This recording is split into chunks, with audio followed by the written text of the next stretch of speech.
nos acompañen y que podamos juntos leer esta porción. Y dice la escritura de la manera siguiente, Hechos capítulo 4, versículo 10. Dice: sea notorio a todos vosotros y a todo el pueblo de Israel, que en el nombre de Jesucristo de Nazaret, a quien vosotros crucificasteis, a quien Dios resucitó de los muertos, por él este hombre está en vuestra presencia sano. Este Jesús es la piedra reprobada por vosotros los edificadores, la cual ha venido a ser cabeza del ángulo, y en ningún otro hay salvación, porque no hay otro nombre bajo el cielo dado a los hombres en que podamos ser salvos.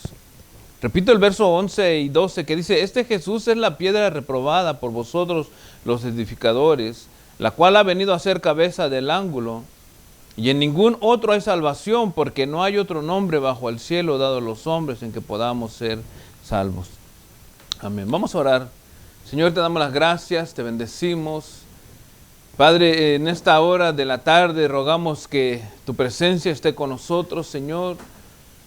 No tan solo espiritualmente, Señor, sino físicamente, Padre. Y aprovecho este momento, Señor, para orar y continuar orando por nuestros hermanos, Señor, que siguen estando enfermos, Señor, y que necesitan intervención divina, Padre, para que sean sanados, Señor, que sus cuerpos sigan recuperándose, Padre, en su totalidad. No solamente los que están aquí, Padre, en físico, sino también aquellos amigos o hermanos que nos están viendo a través de las redes sociales, Señor, y que se encuentran enfermos, Padre. Ayúdalos, Padre, sánalos, fortalécelos, Señor. Aquellos que no te conocen, Padre, esa enfermedad de la muerte, Señor, que el pecado los arrastra, seas tú sanándolos a través de tu palabra, Dios mío. Y a los que están, Padre, seguros en tus manos y que se sienten mal en cuestión de salud, Señor, seas tú obrando a favor de ellos, Padre. Háblanos a todos, Señor, a través de este mensaje, de este día, Dios, y glorifica tu nombre, Señor, atrayéndolos hacia ti, Padre. En el nombre de Jesucristo te damos las gracias. Amén. El tema de esta tarde de domingo, hermanos, lleva por título: ¿salvos de qué? Una pregunta. ¿Salvos de qué? Ciertamente, hermanos, que como creyentes, y voy a ponerme en esta posición, empezar, mejor dicho, en la posición de seguridad como creyente en Jesucristo. Y nosotros tenemos, por lo menos creo yo, que nosotros creemos y tenemos esa confianza de que somos salvos y de que estamos seguros en las manos del Señor. Y ciertamente, hermanos, aquellos que van empezando en los caminos del Señor, probablemente abracen esta seguridad, esta confianza de que somos salvos. Pero en realidad yo creo que cuando hablamos de salvación, hermano, o de esta seguridad que tenemos nosotros como creyentes, ¿verdad? Y que podemos afirmar ante cualquier persona por lo que hemos experimentado con el Señor Jesús, ¿verdad? A través de ese primer encuentro. Creo, hermanos, sin temor a equivocarme, que muy difícilmente pudiéramos dar una afirmación o una respuesta afirmativa, hermanos, en cuanto a qué somos salvos. Pudiéramos dar una respuesta quizá muy simple, muy superficial, ¿verdad? A lo mejor muy mínima en cuanto a ello. Pero poder decir, hermanos, ¿salvos de qué somos? Esa es otra cuestión, ¿verdad? En esta porción que acabamos de leer, hermanos, o esta porción que de Hechos 4, nos encontramos ante una cita, hermano, que afirma esa posición a la que yo les digo. Y esa salvación es, o esta posición de salvación, hermano, que abrazamos nosotros, es única y enteramente en la persona de Jesucristo. Pero también, hermanos, es una de las citas que repito, hermanos, probablemente sea la menos comprendida o la más difícil de poder enseñar, ¿verdad? Y esa es la tarea que creo yo que vamos a hacer hoy. O sea, hemos leído, hermano, acerca del Salvador y ser salvos, ¿verdad? Hemos aceptado a Jesucristo como nuestro Señor y Salvador y podemos afirmar y tener esa confianza, pero si alguien nos preguntara, ¿verdad? ¿Eres salvo de qué? ¿Cuál sería nuestra respuesta? Una respuesta convincente, ¿verdad? Una respuesta que pudiera el oyente o aquel que nosotros queremos atraer para el Señor estar, digamos, persuadido de lo que nosotros podamos decir. Porque superficialmente pudiéramos decir, no, pues somos salvos del pecado o somos salvos de la muerte, ¿verdad? Jesucristo murió por nosotros. Pero hermano, cuando hablamos de esa seguridad, tendremos que tener algo más fuerte en este aspecto, ¿verdad? Y aunque ciertamente somos salvos del pecado y que Jesucristo nos ha salvado de la muerte, hermano, la respuesta no es tan simple como parece, ¿verdad? Porque la palabra que leímos, hermanos, Hechos 4, específicamente en el versículo 12 de capítulo 4 de Hechos, dice, en ningún otro hay salvación, porque no hay otro nombre bajo el cielo dado a los hombres en que podamos ser salvos. Y enfatiza, hermano, la palabra salvación 2 veces en este versículo, ¿verdad? Entonces, en ningún otro hay salvación. Y sigue, hermanos, la pregunta, ¿salvos de qué? Probablemente, hermanos, esta pregunta será más complicada todavía para aquellos que religiosamente están viviendo su vida, ¿verdad? Y que puedan, y que no van a poder de alguna manera explicar a qué se está refiriendo cuando estamos diciendo que somos salvos. Porque si en este caso Pedro, ¿verdad? Dijo, en ningún otro hay salvación, es porque se está refiriendo a algo específico, ¿verdad? Y aunque estamos refiriéndonos en esta porción a Jesucristo, por eso leí desde el versículo 10, se refiere a Jesucristo, que no hay salvación en otra persona a través de Él. La pregunta continúa, hermano, ¿salvos de qué? Entonces vamos a entrar al tema, hermanos. Va a ser un tema corto, creo, pero que va a ser bien gratificante, hermano, el resultado para nosotros cuando terminemos en esta tarde.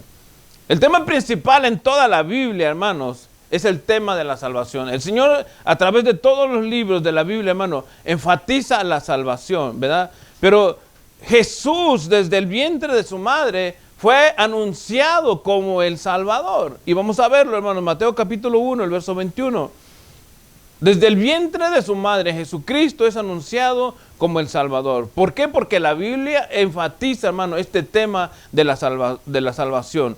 Mateo capítulo 1, el verso 21 dice, y dará a luz un hijo y llamará su nombre Jesús. No sé si en sus Biblias aparezca, pero aparece la traducción como Salvador, ¿verdad? Dice, porque Él salvará a su pueblo de sus pecados. Entonces llamarás a su nombre Jesús, ¿verdad? Y no es el nombre como comúnmente cualquiera de nuestros hermanos y amigos que nos puedan mirar a través de las redes sociales, hermanos, que se llame Jesús, ¿verdad? Porque ninguno de ellos, hermano, traerá lo que está diciendo aquí específicamente a Jesucristo, porque Él salvará a su pueblo de sus pecados. Los que se llaman Jesús, hermanos, no pueden salvar al pueblo, ni siquiera ellos mismos se pueden salvar. O sea, hago esta diferencia, hermano, porque no es el mismo nombre. Jesús, hablando de Jesucristo, en griego es el Mesías, ¿verdad? Que es el Salvador. Por eso les decía, si en su Biblia aparece la traducción, porque en algunas Biblias aparece entre paréntesis, cuando dice, y llamará su nombre Jesús, y entre paréntesis está Salvador, ¿verdad? ¿Por qué? Porque Él salvará a su pueblo de sus pecados. Lucas capítulo 2, el versículo 10 y 11, la anunciación del ángel a María en cuanto al nacimiento de Jesús es parecido igual a lo que está diciendo Mateo. Dice el versículo 10 de Lucas 2, dice, pero el ángel le dijo, no temas, porque he aquí os doy nuevas de gran gozo, que será para todo el pueblo, que os ha nacido hoy en la ciudad de David un Salvador, que es Cristo el Señor. O sea, Jesucristo, hermano, es anunciado desde antes de su nacimiento, desde antes de que María pudiera estar embarazada del Espíritu Santo. Desde antes ya Jesucristo era anunciado como el Salvador. ¿Por qué? Porque el tema, hermano, en realidad completo de toda la Biblia, o el tema específico de toda la Biblia, es la salvación, ¿verdad? Ahora, ¿qué es la salvación? ¿Qué significa la salvación? Ciertamente Jesucristo es anunciado como el Salvador, ¿verdad? Y Él es la persona específica que va a ejecutar esa tarea. Pero ¿qué significa esta palabra Salvador? Según el diccionario de la Real Academia Española, hermanos, dice que Salvador es librar de un riesgo o peligro, o poner en seguro. Librar a alguien de un peligro, hermano, o ponerlo en seguro, para que lo podamos entender un poco mejor. Y este verbo, hermano, salvar, en su forma más simple, significa ser rescatado de una situación peligrosa o amenazante. Fíjense, o sea, porque lo que queremos entender, hermanos, es salvos de qué somos nosotros. O sea, ya teniendo el anunciamiento de Jesús como el Salvador, el significado de la palabra salvador o salvación, hermanos, ¿verdad? Que es rescatado de una situación peligrosa o amenazante, ¿verdad? Ya nos estamos enfocando o yendo en camino, hermano, a algo más específico, ¿verdad? Algo que estaba peligroso, algo, hermanos, que era muy amenazante, algo que nos ponía en una situación de riesgo, hermanos, y no solamente de riesgo espiritual, sino riesgo eterno, hermanos. Un ejemplo, cuando Israel escapaba, hermanos, de la derrota de manos de sus enemigos en la batalla, se dice que era salvo o que fue salvo. O sea, el librar, hermano, la vida en una batalla, se decía que era salvo. Cuando se rescata, hermano, una cosecha de alguna plaga, el resultado es que se ha salvado la cosecha. O sea, el peligro inminente de que se pierda la cosecha a través de esa plaga, cuando es rescatada, hermano, se salva la cosecha. Cuando alguien está enfermo de, valga la redundancia, de alguna enfermedad grave o mortal, hermano, y libra eso, hermanos, se está diciendo, hermano, prácticamente que se está salvando o que ha librado algún peligro inminente, alguna amenaza, y que está siendo salvo. Entonces, vemos, hermano, que salvación no es simplemente la palabra mencionada, ¿verdad? Sino que lleva, hermano, ciertas complicaciones para que nosotros la podamos entender. Entonces, ser salvo, hermano, significa, hermano, ser rescatado de una situación peligrosa o amenazante, ¿verdad? Que en este caso, el anunciado como Salvador es Jesucristo. Ahora, continuando, hermano, con la pregunta, ¿salvos de qué? ¿Salvos de qué hemos de ser nosotros, hermanos?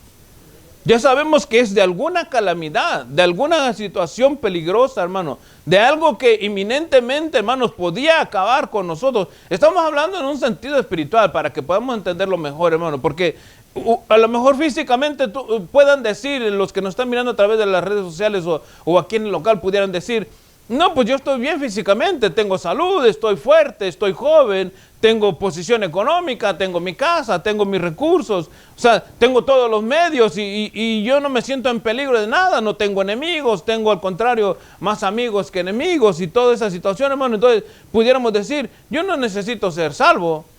El punto es, hermano, aquí, o sea, no es en un sentido físico, aunque si llega la muerte, pues implica.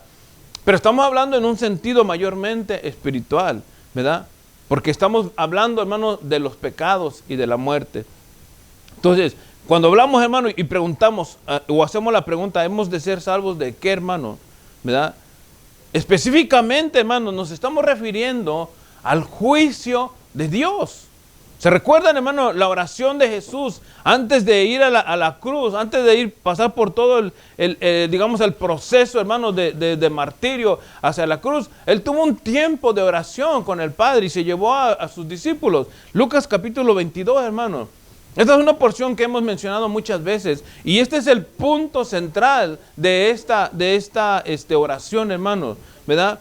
Lucas 22, verso 40, dice la Escritura: cuando llegó a aquel lugar, hablando de Jesús, cuando llegó a aquel lugar, le dijo, orad, que no entréis en tentación.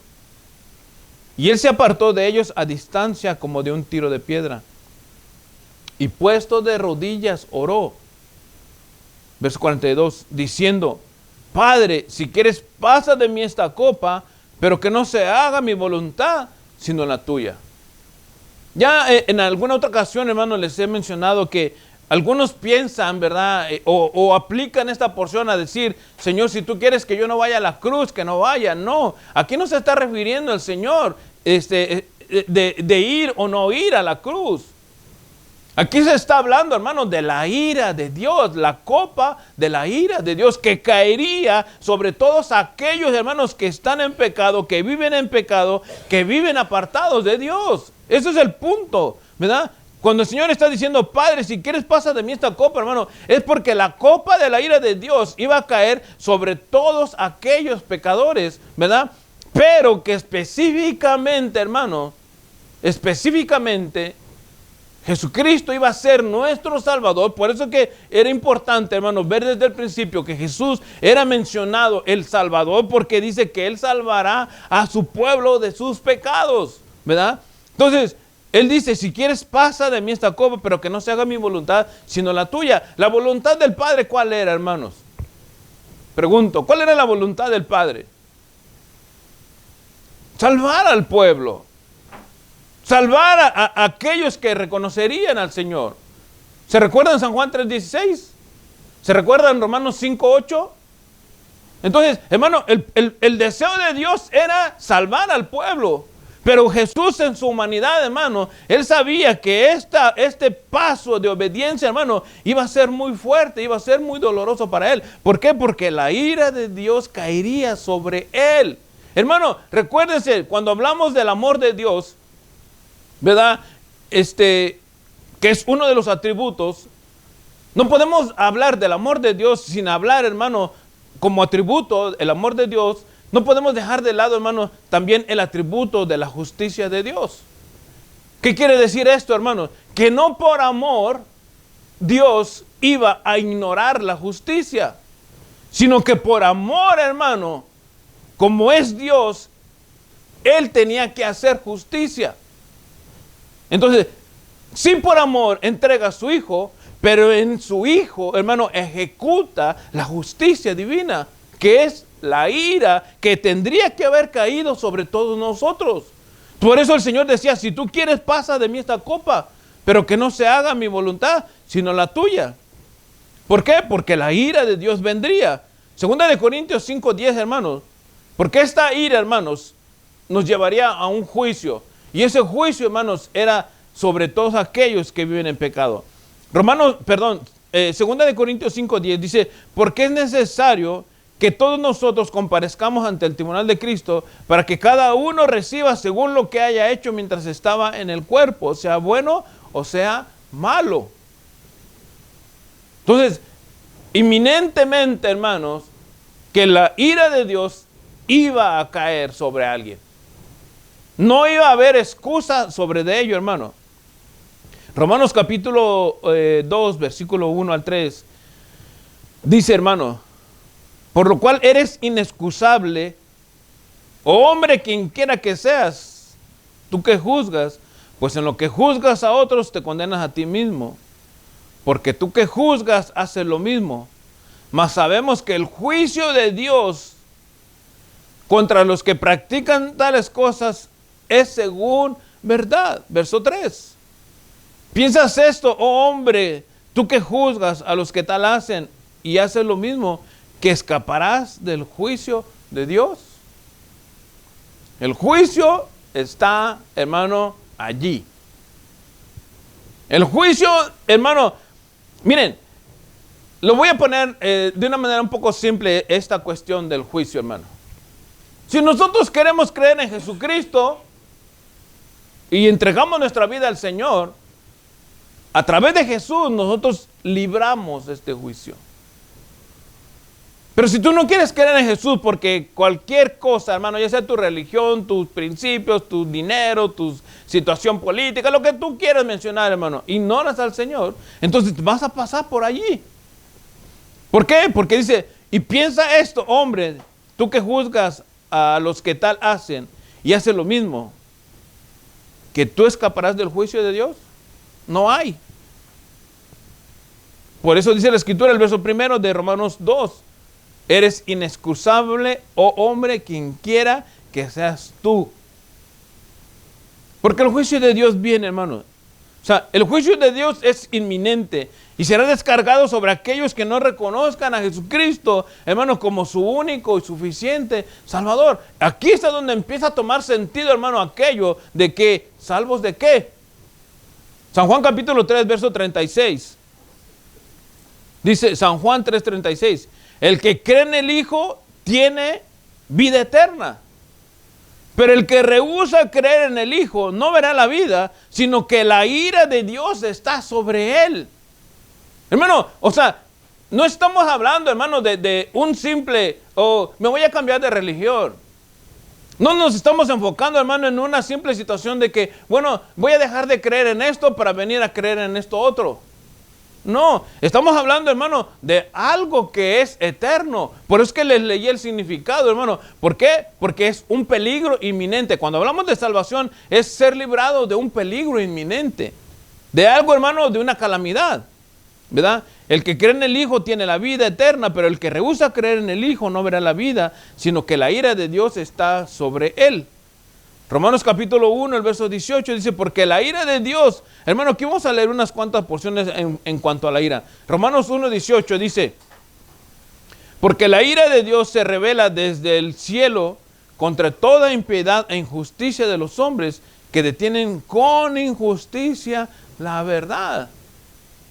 La ira de Dios se revela desde el cielo, hermano, contra aquellos que detienen con injusticia la verdad. Efesios capítulo 5, verso 6 dice, nadie os engañe con palabras vanas, porque por estas cosas viene la ira de Dios sobre los hijos de desobediencia. Colosenses capítulo 3, verso 6 dice, hermanos, cosas por las cuales la ira de Dios viene sobre los hijos de desobediencia. Hermano, o sea, está haciendo énfasis en aquellos que no quieren, ni, en pocas palabras, hermano, que no quieren tener nada que ver con Jesucristo, pues. Que no quieren, hermano, reconocer que están en ese peligro. Que no quieren reconocer, hermano, que necesitan salvación a través de Jesucristo. Que no quieren reconocer, hermano, que aunque vivas bien, estás en pecado.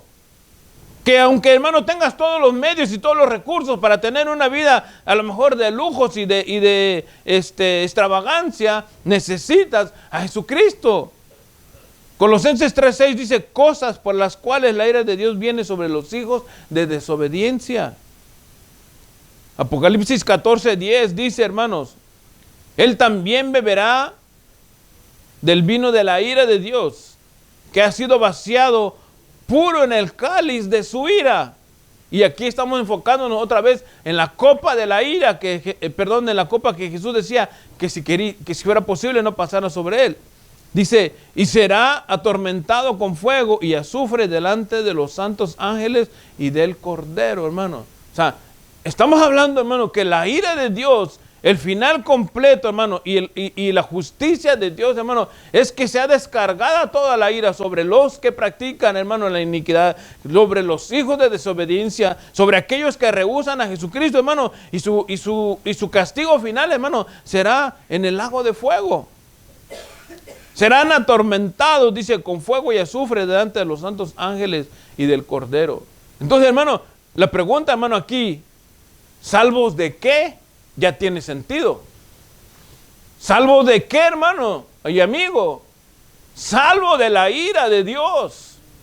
Salvo del de la justicia de Dios, que va a caer sobre todos aquellos que practican el pecado, que viven en iniquidad, que son desobedientes a la palabra de Dios. A todos aquellos, hermanos, que rehúsan tener a Jesucristo de su lado como Señor y Salvador. Entonces, ¿de qué somos salvos, hermanos? ¿De cambiarnos de religión nada más? ¿O somos salvos, hermanos, no sé? No es algo terrenal, es algo espiritual, es algo real y es algo eterno. Hermano, mire, Otra vez volviendo al inicio, a la pregunta, ¿verdad? ¿Salvos de qué? Y cuando nosotros como creyentes decimos somos salvos, por eso que les decía, no es tan fácil, es un poco complicado. Cuando ya entendemos esto, entonces ya podemos explicar de qué somos salvos. Somos salvos de la ira de Dios, somos salvos del juicio venidero, somos salvos, hermano, del castigo eterno que estaba preparado para nosotros. ¿Por qué? Porque éramos desobedientes, porque vivíamos en desobediencia, porque éramos pecadores, porque vivíamos en maldad, porque nuestro destino final era la muerte. Somos salvos de todo eso, ¿verdad? Aquellos que no conocen del Señor, hermano, que practican la religión, miren, ellos van de alguna manera u otra buscando religiosamente cómo zafarse o cómo cumplir la religión o cómo agradar a Dios, haciendo cosas. Y el punto aquí es, hermano, que no se puede hacer nada. De aquí de la tierra, de aquí de esta área, hermano, donde nosotros vivimos, de aquí para el cielo no se puede hacer nada, porque la bendición vino del cielo para nosotros, a través de su Hijo. Y ese es el único medio, hermano, es el único medio que el Señor va a recibir para que nosotros podamos ser salvos. Entonces, la ira de Dios viene sobre los que practican, hermano, el pecado, sobre los hijos de desobediencia. ¿Verdad? Vuelvo a repetir la porción de San Juan 3:36. El que cree en el Hijo tiene la vida eterna, pero el que rehúsa creer en el Hijo no verá la vida, sino que la ira de Dios está sobre de él. Entonces, Jesús es el único medio, hermano, y vamos a finalizar ya. Jesús es el único medio por el cual la ira de Dios, hermano, no va a caer sobre nosotros. O Jesús es el único que nos puede librar de la ira de Dios, hermano. Primera de Tesalonicenses capítulo 1, versículo 10. Dice, y esperar de los cielos a su Hijo, el cual resucitó de los muertos, a Jesús, quien nos libra de la ira venidera. Vean, hermanos, o sea, ya en este punto de 1 Tesalonicenses, Pablo le dice a los de Tesalónica, hermano, que es a través de Jesús el que nos va a librar o el que nos libra de esta ira venidera, hermano. O sea, cuando nos pregunten de qué somos salvos, la respuesta es, hermano, somos salvos de la ira venidera. Somos salvos del juicio de Dios. Somos librados de la muerte a través de Jesucristo. ¿Entienden, hermano? Entonces, esto de salvo de qué, ya tiene una respuesta más concreta, tiene una respuesta más sólida, una respuesta más firme, hermano. Y repito la porción, 1 Tesalonicenses 1:10. Y esperar de los cielos a su Hijo, el cual resucitó de los muertos, a Jesús, quien nos libra de la ira venidera. Cuando decimos que somos salvos, hermano, estamos diciendo, hermano, que sobre nosotros ya no hay juicio. Cuando nosotros decimos, hermano, que somos salvos, ¿verdad? Y abrazamos esa seguridad y con firmeza decimos, hermano, que somos salvos, estamos diciendo, hermano, de que ya la ira de Dios no cae sobre nosotros.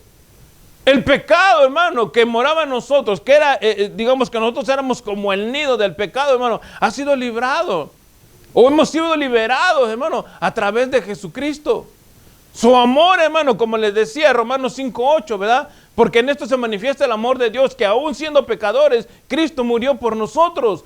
Allí vemos, hermano, cómo es el amor de Dios. ¿Pero por qué, hermano? Porque la ira de Dios ya no va a caer sobre nosotros, porque ha caído en Jesucristo. Hermano, las palabras del Maestro cuando estaba en la cruz, cuando Él dijo, Señor, consumado es, Él estaba diciendo, Señor, tu plan de redención ha sido cumplido en mí. Estoy parafraseando la porción, hermano, pero Él estaba diciendo, tu plan de redención ha sido concluido conmigo.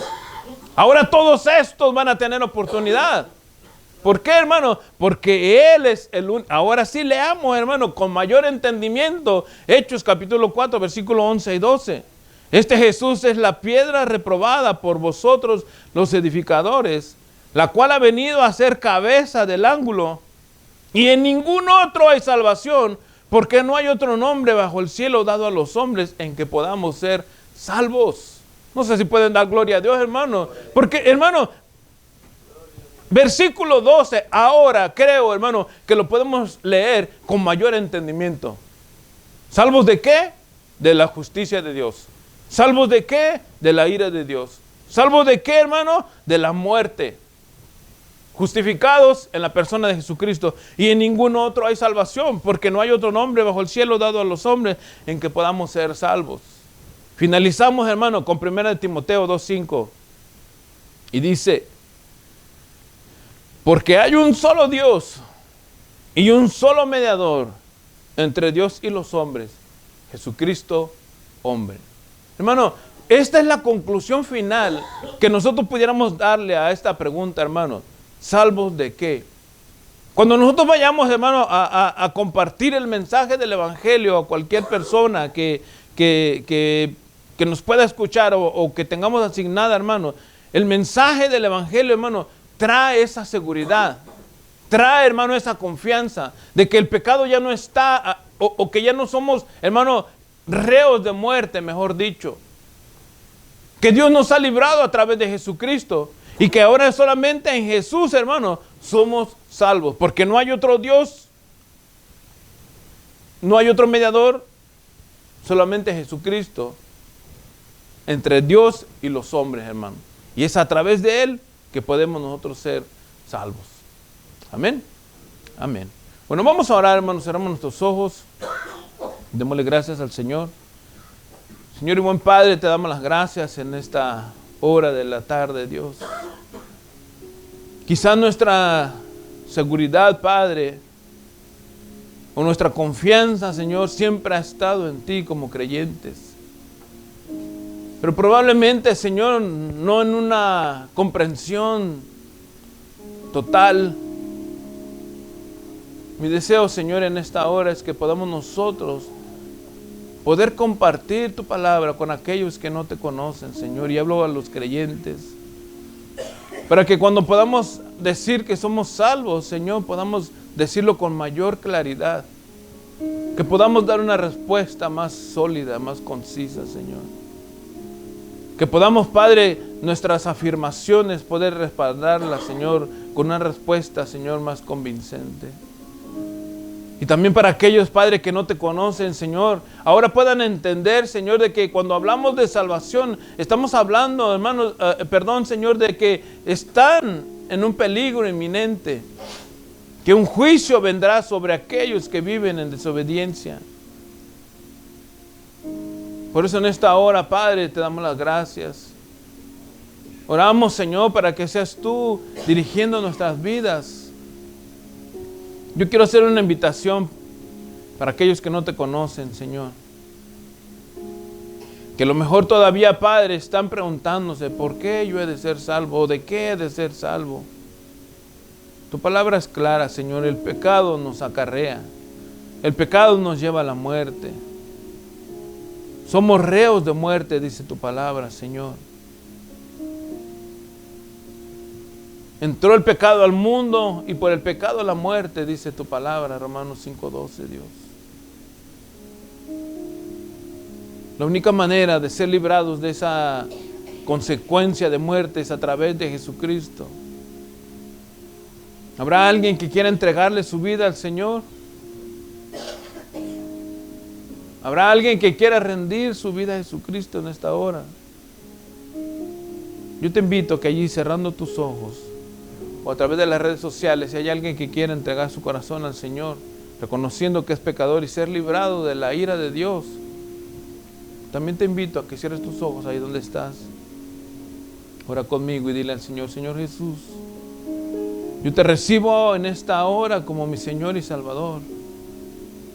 Quiero estar seguro, quiero tener esa seguridad, esa confianza, Dios, que solamente tú puedes dar a aquellos, Padre, que te siguen.